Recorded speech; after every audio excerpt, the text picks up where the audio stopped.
As the world grows smaller, you might think it would be easier for human beings to recognize how similar we are, to understand that we're all basically seeking the same things, that we all hope for the chance to live out our lives with some measure of happiness and fulfillment for ourselves and our families. And yet somehow, given the dizzying pace of globalization, the cultural leveling of modernity, it perhaps comes as no surprise that people fear the loss of what they cherish in their particular identities, their race, their tribe, and perhaps most powerfully, their religion. In some places, this fear has led to conflict. At times, it even feels like we're moving backwards. We see it in the Middle East as the conflict between Arabs and Jews seems to harden. We see it in nations that are torn asunder by tribal lines. And most dangerously, we see it in the way that religion is used to justify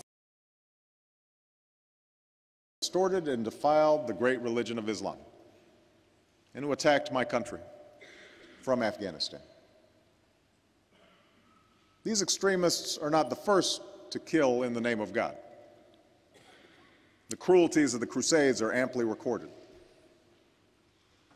But they remind us that no holy war can ever be a just war.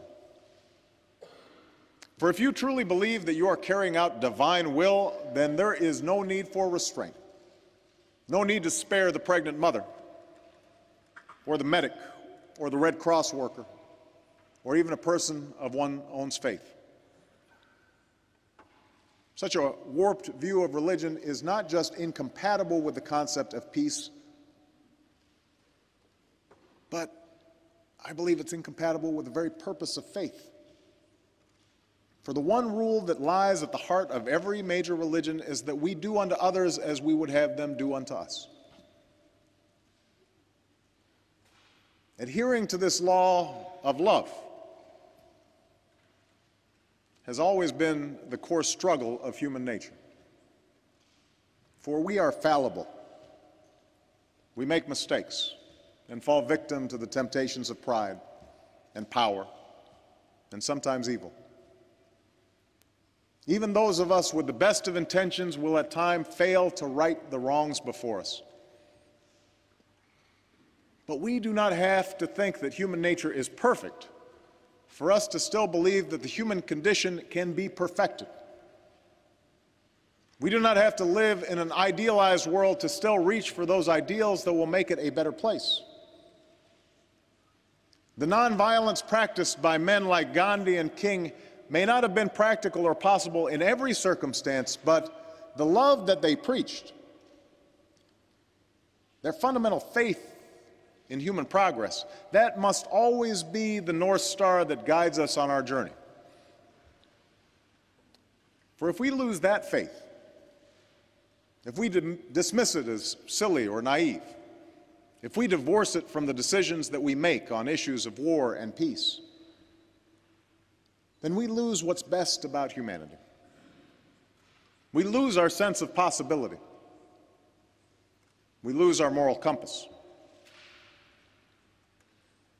Like generations have before us, we must reject that future. As Dr. King said at this occasion so many years ago, I refuse to accept despair as the final response to the ambiguities of history. I refuse to accept the idea that the isness of man's present condition makes him morally incapable of reaching up for the eternal oughtness that forever confronts him. Let us reach for the world that ought to be,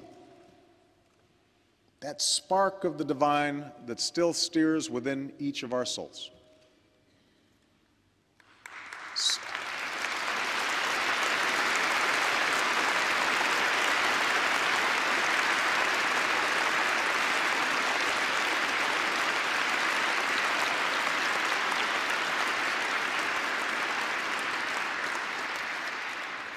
Somewhere today, in the here and now, in the world as it is, A soldier sees he's outgunned but stands firm to keep the peace. Somewhere today, in this world, a young protester awaits the brutality of her government, but has the courage to march on. Somewhere today, a mother facing punishing poverty still takes the time to teach her child, scrapes together what few coins she has to send that child to school, because she believes that a cruel world still has a place for that child's dreams. Let us live by their example. We can acknowledge that oppression will always be with us and still strive for justice. We can admit the intractability of deprivation and still strive for dignity. Clear-eyed, we can understand that there will be war and still strive for peace. We can do that, for that is the story of human progress. That's the hope of all the world. And at this moment of challenge, that must be our work here on earth.